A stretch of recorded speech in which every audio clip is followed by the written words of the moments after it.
Hello friends and welcome back to Chess with Konstantin. Today we are continuing our discussion of various endgame ideas.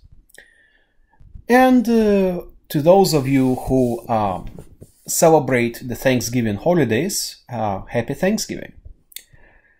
So let's take a look at this position. And there are three themes that I want you to understand and to learn from today's lesson. The first idea I want you to learn and remember is that in any game where you have two minor pieces, and especially two bishops, for a rook, the side that has the two bishops typically is going to have the advantage. And usually two minor pieces is a win, and it's more than compensation for a rook. So that's the first idea I want you to keep in mind in your own games. The second idea I want you to keep in mind is that in endgames, as you get towards the end of the game and there are fewer pieces on the board, endgames nevertheless can be very complex and very tactical. And therefore, you as the player with the advantage, whatever that advantage may be, should always seek to make the position as simple as possible. And that often involves trading down to a simpler endgame. So as just a general rule, a rule of thumb, a king and pawn endgame is much more straightforward to play, and it's much easier to win than an endgame that involves a lot of minor pieces. So that's the second idea. And the second theme. In a position like this, you should always be looking at ways to simplify it. And finally, the final idea I want you to understand is that sometimes in complex tactical positions, even in the endgame, it will be critical to evaluate in the position to know whose move it is. So I can tell you that in this position, if it's white to move, then actually white is winning. And if it's black to move, then believe it or not, black will be winning.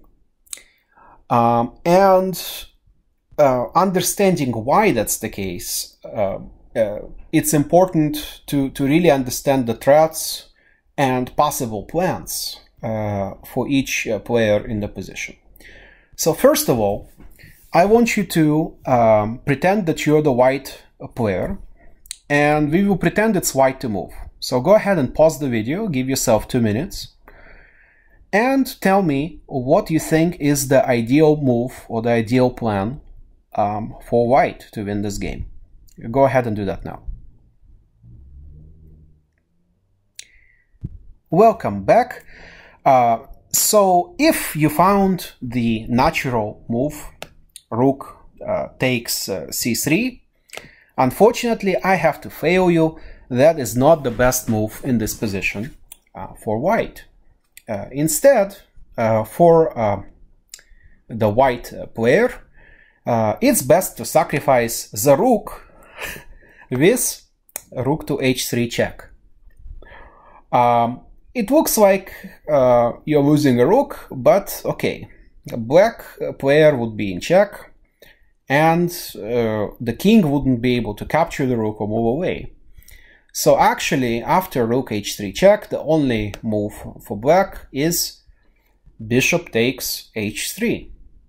After which, there is the elegant checkmate in one with pawn to g3 checkmate. The king will be in check and will be unable to escape, as these squares will be covered by the white king. His own pawn will be blocking escape to h5, and escape down to h3 will be impossible due to his own bishop. So this is the plan for white. Simply not capturing material, but simply rook to h3 check with a mate to follow. But now I want you to take a step back and pretend that it is actually black's move, which it is. Here it is black to move. and see if you can come up with what is the correct move for black in this position. And go ahead and give yourself a few minutes.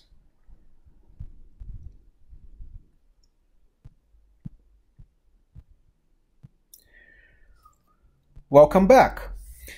So if you decided that the correct theme for black here is to try to simplify down to a king and pawn endgame, you are indeed correct. So first we have a tactic, and keeping in mind especially white's threat, you have to be forceful. You cannot play with moves like bishop to f6, for example, because you run into this checkmate in 2 moves. So the correct move for black is indeed bishop to e5 check. This attacks the king, and obviously if the king simply moves without capturing the bishop, then of course the rook will be captured. So white has to take the bishop on e5. Then we have king takes g3 and king takes e6. So here black sacrificed 2 bishops for a rook. That's actually a disadvantageous trade normally, but the effect of that trade is that we simplified down to a very simple king and pawn endgame. And if you turn on the computer here, it will show that black is overwhelmingly winning.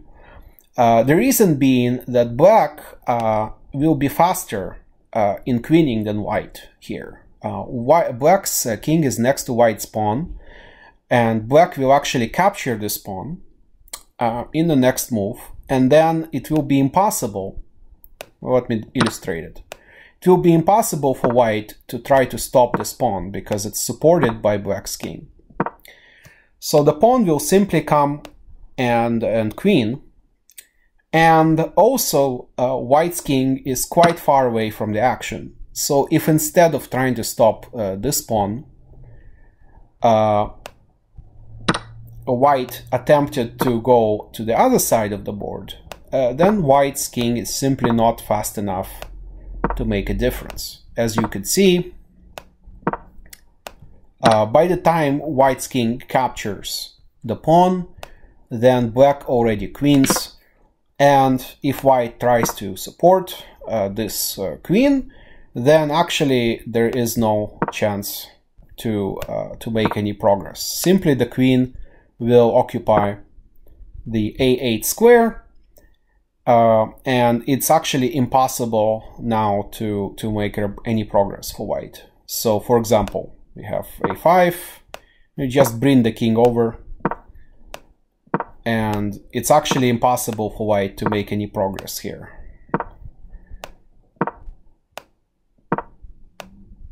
And white's king now has to leave the defense of this pawn, after which white will be rapidly checkmated. So that's actually the trick to playing these endgames. You have to simplify as quickly as possible, and quite often when you see which side is faster at queening, that's the side that's going to be able to win. Well, I hope you learned something from today's lesson, namely 3 things. 2 bishops generally are better than a rook.